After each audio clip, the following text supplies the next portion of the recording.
तो हेलो बच्चों, तो आज हम क्लास 10 का संस्कृत शुरू करने वाले हैं। जैसे कि आपको पता है कि सारे व्याकरण से इम्पोर्टेंट व्याकरण में जो भी इम्पोर्टेंट थी किताब को पढ़ने के लिए हमने सारे करवा दिए हैं संस्कृत महासंग्राम के एक सीरीज़ में।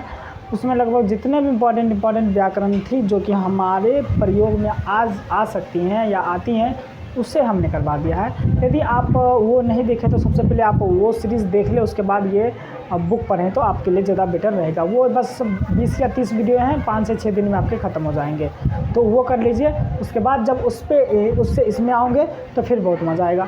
अगर आपका ठीक है संस्कृत, आपको कुछ ना कुछ आता है, थोड़ा समझ में आता है, संधि आपका ठीक है, लकार ठीक है, कारक ठीक है, ये सब ठीक है, तो फिर आप पढ़ सकते हो। यदि देख लीजिए ये वीडियो देखने के बाद यदि आपको समझ में ना आए तो फिर आप वो देख के आइएगा, फिर पक्का समझ में आएगा।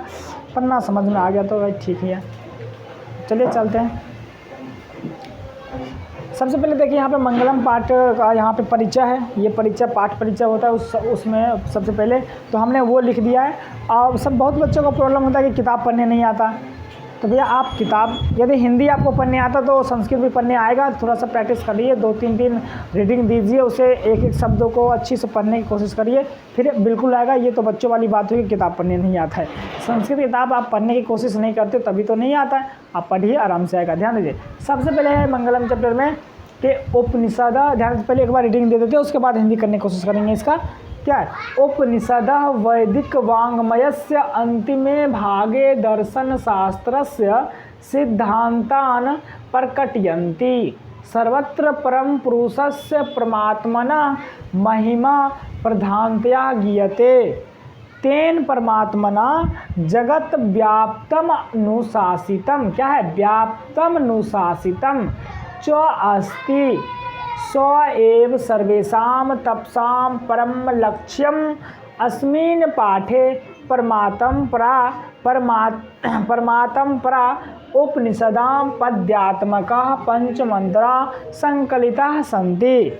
जी हाँ बच्चों, इसे 1-2 बार पढ़िए, आराम से आएगा। तो एक बार फिर से पढ़ लेते हैं। उपनिषदा वैदिक वाङ्मयस्य अन्तिमे भागे दर्शन शास्त्रस्य सिद्धान्तान् प्रकटयन्ति। सर्वत्र परम पुरुषस्य परमात्मना महिमा प्रधानतया गीयते। तेन परमात्मना जगत व्याप्तम अनुशासितम च अस्ति। स एव सर्वेषां तपसां परम लक्ष्यम। अस्मिन् पाठे परमात्म प्रा उपनिषदां पद्यात्मकाः पंचमंत्रा संकलिता सन्ति। जी हाँ, तो चलिए इसका हिंदी कर लेते हैं। ध्यान दीजिए, सबसे पहले उपनिषद यानी उपनिषद का हिंदी क्या हो जाएगा? उपनिषद। उसके बाद ध्यान दीजिए वैदिक वाङ्मय स्वय, तो काके की लगता है बालकस्य यानी बालक का के की। उसी तरह वैदिक वाङ्मयस यानी वैदिक वाङ्मय के अंतिम भाग है ना, अंतिम भाग इसलिए के लगेगा यहाँ पे। क्या हो गया? वैदिक वाङ्मय के, वैदिक वाङ्मय के स्वय है तो काके की चिन्ह आता है, तो यहाँ पर के लेंगे, ना तो का लेंगे ना तो की लेंगे, यहाँ पर के लेंगे। फिर अंतिमे भागे मतलब क्या हो जाएगा? दूसरा दोनों में ए लगा हुआ, सप्तमी विभक्ति बाल के यानी बालक में या पर। उसी तरह अंतिमे भाग में, तो अंतिम भाग में हो जाएगा अंतिम भाग में दर्शन शास्त्रस्य बालकस मतलब बालक काके की। उसी तरह तो दर्शन शास्त्र से मतलब दर्शन शास्त्र के, यहाँ पर के लेंगे, का और की यहाँ पर सुइटेबल नहीं है। क्या हो जाएगा? दर्शन शास्त्र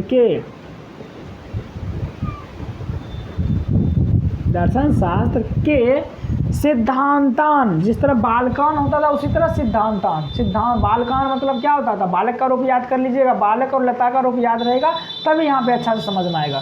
सिद्धांतान मतलब क्या होगा? सिद्धांतों को। बालकान मतलब बालकों को, द्वितीय विभक्ति लगता है ना।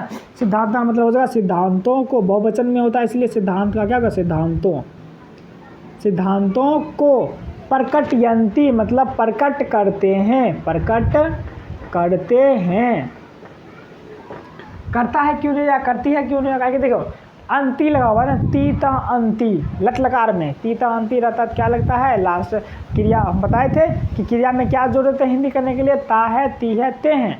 तो यहाँ पे उपनिषद है तो थोड़ा सा इज्जत करना है, तो क्या देना है, प्रकट करते हैं। कह रहा है कि उपनिषद जो है वैदिक वाङ्मय के अंतिम भाग में, उपनिषद वैदिक वाङ्मय यानी उपनिषद का क्या नाम दे दिया, वैदिक वाङ्मय है। वैदिक वाङ्मय के अंतिम भाग में दर्शन शास्त्र के सिद्धांतों को प्रकट करते हैं। समझ में, ये उपनिषद जो है वैदिक वाङ्मय के अंतिम भाग में, उपनिषद ये वैदिक वाङ्मय इसी का कोई पार्ट है उपनिषद का, वो जो है वो अपने अंतिम भाग में क्या करता है, दर्शन शास्त्र के सिद्धांतों को प्रकट करता है।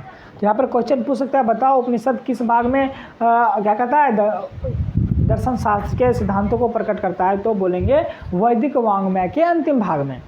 चलिए उसके बाद है सर्वत्र। सर्वत्र मतलब क्या होता है, सभी जगह। सर्वत्र मतलब क्या होता है, सभी जगह। ओहो, सभी जगह। उसके बाद परम पुरुषस्य। परम, परम मतलब श्रेष्ठ, पुरुष मतलब पुरुष, श्रेष्ठ पुरुष, श्रेष्ठ पुरुष है। उसके बाद काके की लगेगा, स्वयं लगा है तो ना। अब एक बात ध्यान दीजिएगा यहाँ पे, चलो इसका पहले लिख लेते हैं, श्रेष्ठ पुरुष के ना। यहाँ पर देखो का की के, देखो यहाँ पर की लेंगे, क्यों लेंगे, क्या देखो का भी लिखते हैं, के भी लिखते हैं और की भी लिखते हैं, यहाँ पर लेंगे की। उसके बाद है परमात्मना। देखिए आत्मा का जब रूप देखेगा तो उसमें आत्मा का षष्ठी होता है आत्मना, तो परमात्मा का भी षष्ठी क्या होगा, परमात्मना। तो परमात्मा का के की दोनों आएगा, तो अगले वर्ड के अनुसार देखेंगे, अगले बाद में क्या रहा, महिमा आ रहा, इसलिए की लेंगे। इसमें भी की, इसमें भी की, दोनों के बाद कॉमन होके चिन्ह लगेगा, क्या हो जाएगा, परमात्मा की। परमात्मा की। महिमा मतलब महिमा। प्रधानतया मतलब होता है प्रमुख रूप से, प्रमुख रूप से। गीयते मतलब गाया जाता है।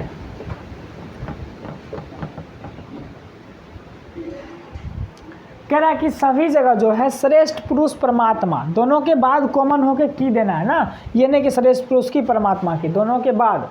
तो यहाँ पर परमात्मा के लिए ये जो है क्या आया है, विशेषण आया है कि श्रेष्ठ पुरुष है ना। श्रेष्ठ पुरुष परमात्मा की महिमा को प्रमुख रूप से गाया जाता है, महिमा प्रमुख रूप से गाया जाता है। कह रहा है कि जो है सभी जगह जो है यहाँ पे जो उपनिषद में बात किया गया है, जिस उपनिषद के भाग में, उस उपनिषद के भाग में सभी जगह श्रेष्ठ पुरुष की परमात्मा, श्रेष्ठ पुरुष कौन हो गया, परमात्मा हो गया, भगवान हो गया। श्रेष्ठ पुरुष परमात्मा की महिमा को प्रमुख रूप से गाया जाता है, समझ आया। उसके बाद कह रहा है क्या, तेन परमात्मा। तेन, तेन क्या हो जाएगा, बताया कि सा का तृतीय विभक्ति तेन होता है, तो सा मतलब हुआ तो वह के द्वारा या उनके द्वारा, तो तेन मतलब क्या हो जाएगा, उनके द्वारा। परमात्मना, इसमें भी देखो परमात्मा, आत्मा का तृतीय होता है आत्मना, यानी परमात्मा के द्वारा, दोनों इसमें भी, इसका में हिंदी हो जाएगा परमात्मा के द्वारा। उसके बाद जगत, जगत मतलब संसार। उसके बाद है व्याप्तम अनुशासितम, ध्यान दो व्याप्तम, इससे और निकल जाएगा, क्या हो जाएगा, अनुशासितम। मोहलंत होगा ना यहाँ पे, व्याप्तम इसका संधि विच्छेद करेगा, व्याप्तम मोहलंत, फिर अनुशासितम।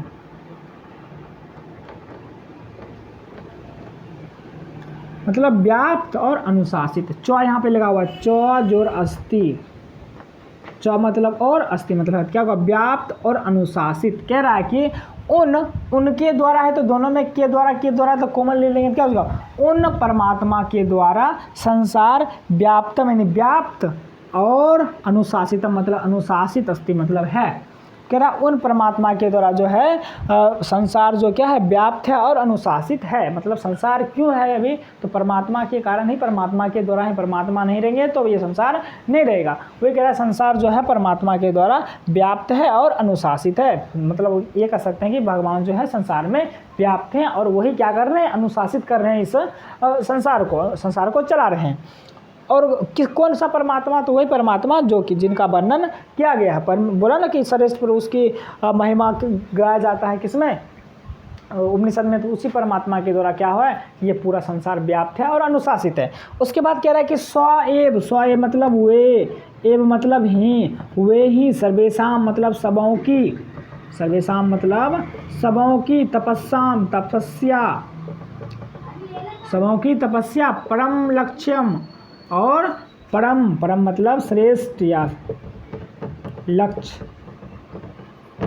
कह रहा है कि स एव सर्वेशाम तपसाम परम लक्ष्यम, मतलब वे ही जो है ना सबों की क्या है तपस्या है और श्रेष्ठ लक्ष्य है। जितने भी व्यक्ति हैं यहाँ पे तपस्या किसके लिए करते हैं, तो भगवान को परमात्मा को ही पाने के लिए, परमात्मा ही विलीन होने के लिए। तो कह रहा है वे जी परमात्मा ही हैं जो क्या है सबों की तपस्या है और सबों की लक्ष्य है, श्रेष्ठ लक्ष्य है। समझ में? उसके बाद कह रहा है अस्मिन पाठे, ध्यान दीजिए अस्मिन मतलब होता है इसमें, अस्मिन मतलब क्या होता है इसमें, और पाठे मतलब पाठ में, ये दोनों मिलके क्या बन जाएगा, इस पाठ में परमात्म परा, क्या है परमात्म परा, यानी परमात्मा की प्राप्ति के लिए। यहाँ ध्यान दीजिए परमात्म परा मतलब होता है परमात्मा की प्राप्ति के लिए, परमात्मा मतलब परमात्मा, परा मतलब प्राप्ति के लिए, यानी परमात्मा को पाने के लिए, ये भी लिख सकते हैं परमात्मा को पाने के लिए। उपनिषदाम यानी उपनिषद के, इसका हिंदी हो जाएगा उपनिषद के। पद्यात्मका यानी पद्यों के रूप में, पद्यात्मक यानी पद्य के रूप में, का लगा हुआ है यानी बहुवचन यानी पद्यों के रूप में, या हम लिख सकते हैं श्लोक के रूप में, श्लोकों के रूप में। पंच मंत्रा यानी 5 मंत्र, मंत्रा में देखो मंत्रा हो गया, इसका मतलब बहुवचन में 5 लग गया इसलिए मंत्रा हो गया। कहिए मंत्र क्या बहुवचन में। संकलिता मतलब संकलित, संति मतलब है। कह रहा है कि इस पाठ में जो है परमात्मा को पाने के लिए उपनिषद के 5 मंत्र किसके रूप में, श्लोकों के रूप में क्या है संकलित है। ये जो इस पाठ में जो पढ़ेंगे, कितने मंत्र पढ़ेंगे हम, 5 मंत्र पढ़ेंगे, और वो किसके रूप में पढ़ेंगे, श्लोक के रूप में पढ़ेंगे। किसके रूप में पढ़ेंगे, श्लोक के रूप में पढ़ेंगे, जो कि हमारे जीवन के लिए बहुत ही इम्पोर्टेंट है। जी हाँ बच्चों, इसमें बहुत सारी ज्ञानें दी गई हैं जो आपको ज्ञान है, जो कि आपको जानना जरूरी है। तो फटाफट इसे नोट कर लीजिए, जिस तरह से दिया गया उसी तरह से नोट कर लीजिए। आप इसे नीचे में हिंदी लिख सकते हैं, इसी को देख के समझ में आया। हम तो फिलहाल बता दिए इसका इंग्लिश, हिंदी आप कर लीजिएगा आराम से, देख लीजिए फटाफट।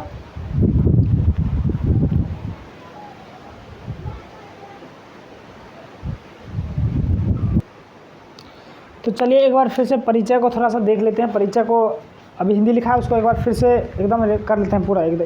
पहले बोला क्या, उपनिषदा वैदिक वांग्मय अंतिमे भागे दर्शन शास्त्र सिद्धांतान प्रकटयन्ति। उपनिषद वैदिक वांग्मय के अंतिम भाग में दर्शन शास्त्र के सिद्धांतों को प्रकट करते हैं। सर्वत्र परम पुरुषस्य परमात्मना महिमा प्रधानतया गीयते, सभी जगह पर परम पुरुष श्रेष्ठ पुरुष परमात्मा की महिमा को गाए जाते हैं। तेन परमात्मना जगत व्याप्तम अनुशासितम च अस्ति, वे उन्हीं परमात्मा के द्वारा जगत क्या है, व्याप्त है और अनुशासित है। उसके बाद वह स्व एव सर्वेशाम तपसाम परम लक्ष्यम, वे ही सभी को, सभी सबों को क्या है, परम तपस्या है और परम लक्ष्य है। उसके बाद अस्मिन पाठे परमात्म परा उपनिषदाम पद्यात्मका पंचमंत्रा संकलिता संति। इस पाठ में उपनिषद के परमात्म परा यानी भगवान को, परमात्मा को पाने के लिए उपनिषद के 5 मंत्र पद्यात्मका यानी पद्य के रूप में संकलित है। चलिए फटाफट हो गया। अब करते हैं श्लोक 1। पहला श्लोक में कह रहा है कि तो पहला श्लोक सबसे पहले कहाँ से लिया गया है, ईशावास्य उपनिषद से लिया गया है। सब अलग अलग उपनिषद से लिया गया। तो ये क्वेश्चन पूछ देगा, बताओ ये श्लोक लिख देगा, बताओ ये किस उपनिषद से लिया गया है, किस उपनिषद से लिया गया है। तो आपको याद रखना है कि ये जो है ईशावास्य उपनिषद से लिया गया है। जी हाँ बच्चों, देखें उसके बाद है यहाँ पे हिरण्यमयेन पात्रेण, इसको पढ़ लेते हैं एक बार ना, इसको पढ़ लेते हैं, उसके बाद इसका हिंदी करते हैं। देखो पढ़ना बहुत ही इंपॉर्टेंट है, आप क्या करो इसे याद भी कर लो तो अच्छी रहेगा। कह रहा पहले हिरण्यमयेन पात्रेण सतस्य अपहितम मुखम तत्त्वम पुरुषन्न अपावृणु सत्य धर्माय दृष्टि। एक बार फिर से करते हैं हिरण्यमय। चलो आप भी पढ़िए साथ साथ, जो भी देख रहे हैं वीडियो को साथ साथ पढ़िए। क्या है, हिरण्यमयेन पात्रेण सतस्य अपहितम मुखम तत्त्वं पूषन्न अपावृणु सत्य धर्माय दृष्टये। आप इसे आप पढ़ सकते हैं, एक एक वर्ड को पढ़ेगा तो आसान रहेगा, आप पढ़ सकते हैं। जी हाँ, उसके बाद ये कह रहा है कि हिरण्यमयेन, पता है इसमें कौन सा विभक्ति लगा हुआ है? तृतीया विभक्ति। बालकेन के अनुसार इसका हिंदी होगा, बालकेन मतलब बालक से ना, बालक के द्वारा दोनों होता है। तो हिरण्यमयेन, हिरण्यमय मतलब होता है सोने जैसा, क्या होता है? सोने जैसा। उसके बाद एन लगा हुआ है तो सोने जैसे से, इसका हिंदी हो जाएगा सोने जैसे से। उसके बाद पात्रेन मतलब पात्र से, सोने जैसे पात्र से, दोनों का मतलब हो जाएगा ना। पात्रेन तृतीया विभक्ति लगाओ, बालकेन मतलब बालक से, तो पात्रेन मतलब पात्र से। उसके बाद ध्यान दीजिए आ लगा हुआ है सतस्या, सतस्या देखिए सतस्य में षष्ठी लगा, उसमें आकर लगा तो इसका संधि विच्छेद करेंगे। संधि विच्छेद क्या होता है?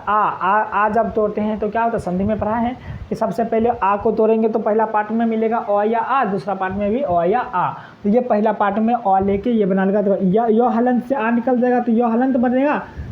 तो ये अ लेके सतस्य बना लेगा, क्या बना लेगा? सतस्य धन। अ इधर भी मिलेगा, क्या बन जाएगा? अपिहितम। तो इसका फाइनली संधि विच्छेद करेंगे, क्या होगा? सतस्य जोड़ अभिहितम हो गया। तो सतस्य मतलब हो जाएगा सत्य का, सतस्य मतलब सत्य का, बालका से मतलब बालक का के की, तो सतस्य मतलब सत्य का। अपिहितम, अपिहितम मतलब ढका हुआ है, ढका हुआ है। देखो ढका हुआ है क्यों हो गया? कहीं तो कत प्रत्यय इसमें लगा हुआ, अपि ही मतलब होता है ढकना, उसके बाद तम लगा हुआ कत प्रत्यय तो ढका हुआ है, जो कि कत प्रत्यय भी हम पढ़ा चुके हैं। उसके बाद मुखम मतलब मुख, मुखम मतलब मुख। तो क्या कह रहा है फाइनली? कह रहा है कि सोने जैसे पात्र से सत्य का मुख ढका हुआ है। हे भगवान, क्या है कि सोने जैसे पात्र से सत्य का मुख क्या ढका हुआ है। उसके बाद कह रहा है यहाँ पे, देख रहा है यहाँ पे तो संयुक्त है ना, तो से इसमें दो दो तो है, तो देखें इसको संधि विच्छेद करोगे क्या निकलेगा? तो उसके बाद त्वम, देख रहा तो फिर त्वम, सिंपल ये बात है। तो क्या होगा? तत्व मतलब होता है इसलिए, तत्व मतलब इसलिए, त्वम मतलब तुम, इसलिए तुम। ध्यान दीजिए पूषण नौ हलंत रहता है, पूषण ये याद रहेगा। पूषण ये वाला पूषण का मतलब होता है सूर्य देवता, क्या होता है? सूर्य देवता। तो यहाँ से पूषण निकालेंगे तो अ निकल जाएगा, और देखो नौ पूरा है तो अ निकलेगा तो इसे मिल जाएगा दूसरा पार्ट को। इसका संधि विच्छेद करोगे तो क्या निकलेगा? पूषण धन अपावृणो, संधि विच्छेद तो आता है ना भाई। उसके बाद है सत्य धर्माय, सत्य धर्म, देखो सत्य धर्म यहाँ पे शब्द है आय लगा हुआ है। सत्य धर्म मतलब होता है सत्य, सत्य धर्म मतलब धर्म जो ऐसा धर्म जो सत्य की ओर ना। उसके बाद है कि आय लगा हुआ है तो बाल का मतलब बालक को या के लिए, यहाँ पर है सत्य धर्मा मतलब सत्य धर्म को, के लिए यहाँ पर नहीं लेंगे, क्या हुआ? सत्य धर्म को चिन्ह आ जाएगा, चतुर्थी विभक्ति। दृष्टये, ध्यान दीजिए दृष्टि शब्द है यहाँ पे, दृष्टि मतलब दर्शन, दृष्टि मतलब क्या कर सकते हैं? दर्शन। और दृष्टि का जब हम क्या कहते हैं? चतुर्थी लगाएंगे, हरि के अनुसार चलेगा, हरि का होता है हरिये, तो दृष्टि का दृष्टये, तो दृष्टि चतुर्थी लगा हुआ है इसमें, पता है चतुर्थी विभक्ति लगा हुआ है। जब दृष्टि का रूप देखिएगा, हरि का रूप देखिएगा तो इसी तरह से आएगा चतुर्थी में। दृष्टये तो दर्शन के लिए, दृष्टि मतलब दर्शन, और चतुर्थी है तो के लिए। तो हर शब्द का हर का उच्चारण बता दिए और उसका अर्थ किस तरह से बना वो भी बता दिए, ध्यान से। तो तत्वम मतलब इसलिए तुम, पुषन्न हे सूर्य देवता, इसलिए तुम अपावृणो हटा दो। अपावृणो मतलब क्या होता है? हटा दो। पुषन्न मतलब क्या हो जाएगा? हे सूर्य देवता संबोधन है, हे सूर्य देवता। अपावृणो मतलब हटा दो, सत्य धर्म को दर्शन के लिए, क्या सत्य धर्म का दर्शन के लिए, सत्य धर्म को देखने के लिए। यहाँ पर दर्शन की जगह आप देखना भी लिख सकते हैं, दर्शन मतलब देखना, तो देखने के लिए यहाँ पे ज़्यादा सूटेबल कर रहा है। तो सत्य धर्म को देखने के लिए या सत्य धर्म को दर्शन के लिए कह रहा है क्या? इसलिए हे सूर्य देवता तुम वो जो पात्र है उसको क्या कर दो? हटा दो। किस लिए? सत्य धर्म को देखने के लिए या सत्य धर्म का दर्शन करने के लिए, समझ रहा ना। तो कि पहले कहा हे भगवान हे सूर्य देवता, सत्य का जो मुख है वो सोने के पात्र से ढका हुआ है। आजकल जो है क्या कहता है, प्राणी को सत्य का साक्षात दर्शन नहीं हो पाता है, वो झूठ में जी रहा है। यदि उसको आप उस क्या क्यों नहीं हो पाता है कि सत्य जो है, सत्य का मुख ही ढका हुआ है, तो पता ही नहीं चलता कि सत्य क्या है, गलत क्या है। तो इसलिए हे सूर्य देवता, हम आपसे प्रार्थना करते हैं, आप क्या करो, ये जो पात्र से ढका हुआ है, इसलिए तुम क्या करो, हे सूर्य देवता, उस पात्र को हटा दो। किस लिए? सत्य धर्म को दर्शन करने के लिए या सत्य धर्म को देखने के लिए आप उस पात्र को हटा दो। तो फाइनली इतना तक हो गया। हम क्या करते हैं, अब इसका अर्थ लिख देते हैं, आप अर्थ लिख लीजिएगा। तो देख लीजिए यहाँ पर अर्थ लिखते हैं, कह रहा है, हे सूर्य देवता, सोने जैसा पात्र से सत्य का मुख ढका हुआ है, इसलिए तुम सत्य धर्म दर्शन के लिए उस पात्र को हटा दो। यानी आप उस पात्र को हटा दो, जिससे हमें क्या हो जाए, सत्य धर्म का दर्शन हो जाए। तो फटाफट इसे नोट कर लीजिए और फिर चलते हैं अगले श्लोक की ओर।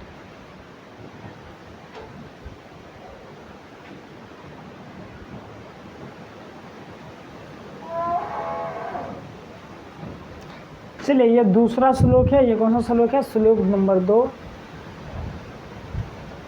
जी हाँ, मंगलम पाठ का श्लोक नंबर 2, क्लास 10। जी हाँ बच्चों, ये क्लास 10 है। हवा थोड़ा सा चल रहा है, जिसका आवाज़ आप लोग को आ रहा होगा। तो क्लास ये 10 का संस्कृत है। चलिए, तो क्या रहा है, देखो इस श्लोक को पहले पढ़ते हैं, उसके बाद आप भी हमारे साथ साथ पढ़िए और इससे रीडिंग दीजिए। ध्यान दें क्या कह रहा है, अनोर अनयान महतो मह्यान आत्मास्य जंतोर निहितो गुहायाम तम क्रतो पश्यति बीतु शोको धातु प्रसादान महिमानम आत्मन। क्या कह रहा है, अनोर अनयान महतो मह्यान आत्मस्य जंतोर निहितो गुहायाम तम कर्तु पश्यति बीतु शोको धातु प्रसादान महिमानम आत्मना। ध्यान दीजिए, यहाँ से यहाँ तक का एक होगा धातु प्रसादान, उसके बाद महिमानम आत्मना, महिमानम आत्मना। तो यहाँ से हम इसका हिंदी करने की कोशिश करते हैं। पढ़िए, आप जितना संस्कृत को पढ़िएगा, एक बात पता है, संस्कृत को पढ़ने से ये हमारा दिमाग तेज़ होता है, पता है आपको नहीं ना?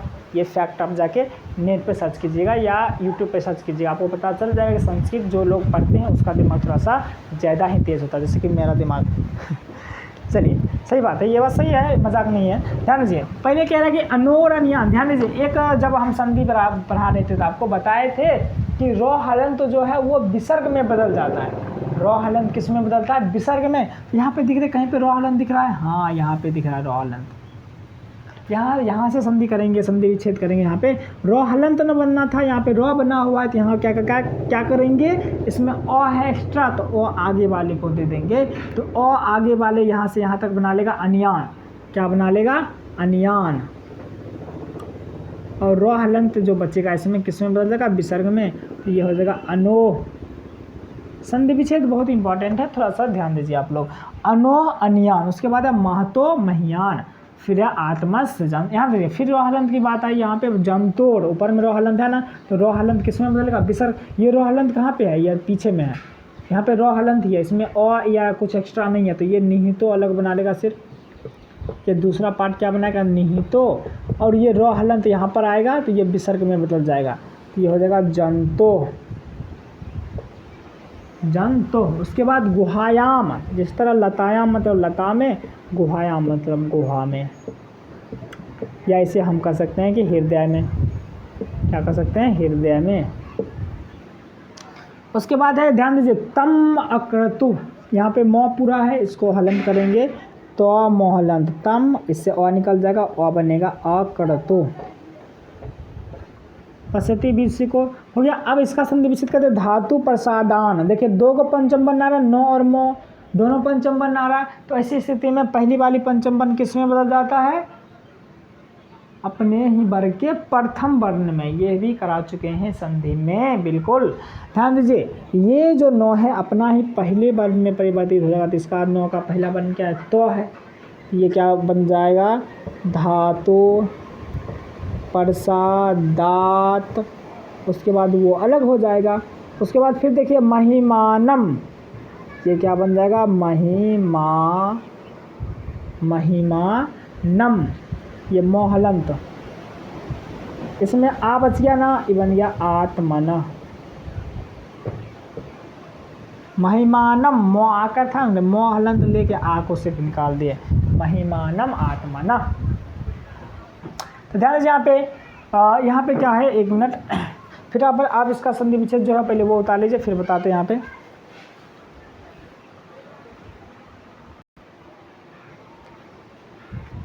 तो चलिए यहाँ पर क्या है, ध्यान दीजिए, अनु, ध्यान दीजिए, अनु, अनु का जब पंचमी विभक्ति देखने जाओगे, अनु यानी गुरु या साधु, दोनों में से कोई भी देख लेना। यहाँ पे शब्द रूप देखो बहुत ही इंपॉर्टेंट है भैया, शब्द रूप तो याद करना ही है। आप देखिए बालक का तैयार कर लीजिए, जो कि हम करा चुके हैं, लता का तैयार कर लीजिए, उसके बाद पत्र का, एक तो वो इम्पॉर्टेंट है 3 चीज़। उसके बाद और भी ज़्यादा, जैसे मान लीजिए अनु हो, गुरु हो गया, या साधु हो गया, या हरि हो गया, या नदी हो गया, 3 शब्द रूप और भी आपको अच्छे से तैयार कर लेना है। अगर टाइम मिलेगा तो हम उसको करवा देंगे, नहीं तो फिलहाल आप बुक में से कोई भी व्याकरण का बुक हो आप में, उसमें जाकर देख सकते हो, चाहे सहचर हो, संस्कृत या कोई भी व्याकरण हो, उसमें शब्द रूप दिया रहता है, आप देख लेना।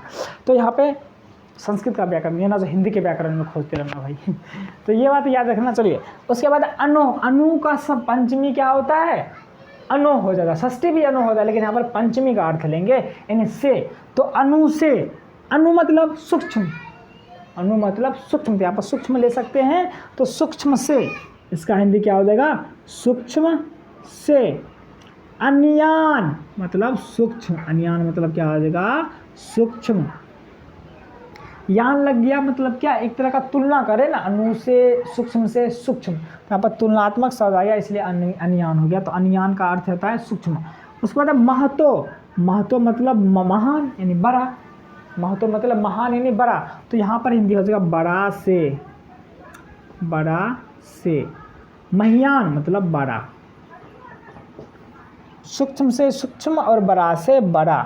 आत्मस्य यानी आत्मा, इसका सिर्फ हिंदी क्या हो जाएगा, आत्मा।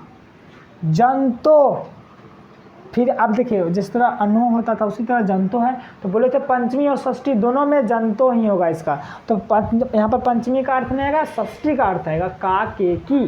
तो जंतो यानी जंतु के, जंतु यहाँ पर मेन शब्द है, जंतु के। निहितो मतलब निहित है यानी स्थित है, निहित मतलब स्थित है। जंतु के हृदय में, यहाँ से यहाँ तक आ गया जंतु के हृदय में। तो पहला लाइन का अर्थ क्या हो जाएगा कि सूक्ष्म से सूक्ष्म, बड़ा से बड़ा आत्मा। क्या आत्मा, आत्मा का यहाँ पर स्वरूप बताया है कि सूक्ष्म से सूक्ष्म है आत्मा और बड़ा से बड़ा है। आत्मा है जंतु के हृदय में स्थित है, वो कहाँ पे स्थित है, जंतु के हृदय में। तो क्या हो जाएगा, तो अनोरन्यान महतो में यान, सूक्ष्म से सूक्ष्म और बड़ा से बड़ा, आत्मा से आत्मा, जंतोर निहितो गुहायाम, जंतु के हृदय में स्थित है। ये कहाँ में स्थित है आत्मा, जंतु के हृदय में, मेरे यहाँ पे स्थित है भैया, यहाँ पे दिल में, डायरेक्ट दिल में स्थित है। जी हाँ। उसके बाद क्या है, तम, तम मतलब होता है उसको, तम मतलब क्या होता है उसको, सह का दूसरा क्या कहते हैं, द्वितीय वचन में होता है ना, द्वितीय विभक्ति में तम बन जाता है। क्या होता है उसको, अक्रतु यानी अज्ञानी लोग, अक्रतु मतलब होता है अज्ञानी लोग। पश्यति मतलब देखता है, पश्यति मतलब देखता है। और बीत शोको मतलब शोक रहित हो जाना, शोक रहित। उसके बाद ध्यान दीजिए, धातु प्रसादात, बालकात मतलब बालक से, धातु प्रसादात मतलब धातु प्रसाद से, धातु प्रसाद मतलब भगवान की कृपा। जी हाँ, तो इसका हिंदी हो जाएगा भगवान की कृपा से, भगवान की कृपा से। महिमानम आत्मना, आत्मा की महिमा को, ध्यान दीजिए, आत्मना षष्ठी विभक्ति, आत्मा का षष्ठी क्या होता है, आत्मना। तो आत्मा की महिमानम मतलब महिमा को, क्या यहाँ से यहाँ तक हिंदी हो जाएगा आत्मा की महिमा को।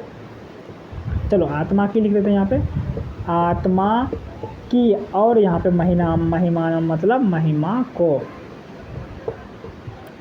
तो ध्यान दीजिए, जहाँ तक हो सके आप संधि को याद करें, संधि विच्छेद को देखिए क्या क्या रूल लगा है यहाँ पे, सारा बुक में दिया रहता है संधि विच्छेद, बुक को पढ़ते नहीं है तो फिर दिक्कत हो जाता है, आपको याद रखिएगा ये सब। तो क्या हो गया कि उसको जो है अज्ञानी लोग भगवान की कृपा से आत्मा की, उस आत्मा की महिमा को भगवान की कृपा से अज्ञानी लोग देखता है और शोक रहित हो जाता है। क्या हो जाता है? शोक रहित हो जाता है। कहने का मतलब है यहाँ पे तब मतलब उसको होगा तो यहाँ पर उस आत्मा की हो जाएगा, यहाँ पे यहाँ ये होगा यहाँ तक ना, उस आत्मा की, यहाँ से उस लेंगे और यहाँ पे फिट कर देंगे, तो उस आत्मा की महिमा को अज्ञानी लोग भगवान की कृपा से देखते हैं और क्या हो जाते हैं? शोक रहित हो जाते हैं। इसका अर्थ हो गया। तो एक बार फिर से देख लेते हैं। तम कर्तु पश्यति बीत शोको धातु प्रसादान महिमान आत्मना। तो कह रहा है कि उस आत्मा की महिमा को भगवान की कृपा से अज्ञानी लोग भी क्या कर लेते हैं? देख लेते हैं और शोक रहित हो जाते हैं। पहला लाइन बोला कि आत्मा जो है सूक्ष्म से सूक्ष्म है और बड़ा से बड़ा है, और वो कहाँ पे स्थित है? जंतु के गुहा में स्थित है। और बोला उस आत्मा की महिमा को, उस आत्मा जो गुहा में स्थित है, उस आत्मा की महिमा को अज्ञानी लोग भी, अज्ञानी लोग भी भगवान की कृपा से क्या कर लेते हैं? देखते हैं और शोक रहित हो जाते हैं। शोक रहित मतलब उसे दुनियादारी से कोई टेंशन नहीं, आराम से ज़िंदगी जी रहा, भगवान की भक्ति में जी रहा है। भगवान की कृपा होगी तो क्या होगा? भगवान की भक्ति मिल जाएगा उसे, और आराम से मस्त रहेगा, मस्त मलंदा रहेगा, उसे कोई टेंशन नहीं, कोई दुनियादारी से मतलब नहीं। तो हम फटाफट यहाँ पे दोनों श्लोक की हिंदी, यहाँ पर पहला इसका इस श्लोक का भी हिंदी आपको लिख देते हैं, फटाफट इसे आप नोट कर लीजिए।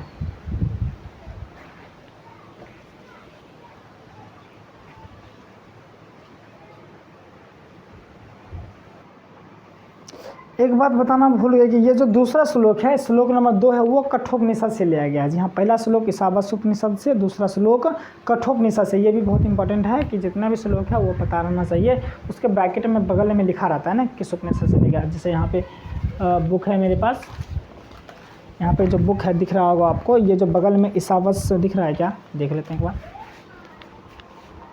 जी हाँ, बिल्कुल दिख रहा है।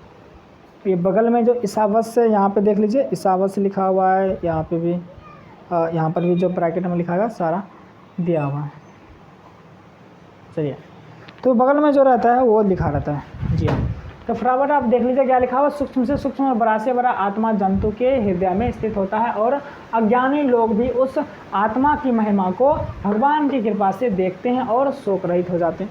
मतलब कहने का मतलब यदि आपको भगवान की कृपा है, अज्ञानी लोग भी हैं, अज्ञानी को भी मतलब क्या कर सकते हैं, नहीं कहता है कि पत्थर में भी अगर भगवान की मतलब भगवान की कृपा पत्थर पे भी हो जाए तो वो सोना हो जाता है। जी वही बात है कि यदि अज्ञानी लोग पर भी भगवान की कृपा हो जाएगा तो आत्मा की महिमा को देख लेगा, यानी आत्मा को पहचान लेगा कि आत्मा क्या है, हमें आत्मा की कितनी इज्जत करनी चाहिए, आत्मा कितना बड़ा है, कितना छोटा है। तो इससे क्या होगा, वो मतलब क्या दुनियादारी से मुक्त हो जाएंगे, लोभ मोह शोक ये सब वगैरह से मुक्त हो जाएंगे और एकदम भगवान की भक्ति में लीन हो जाएंगे।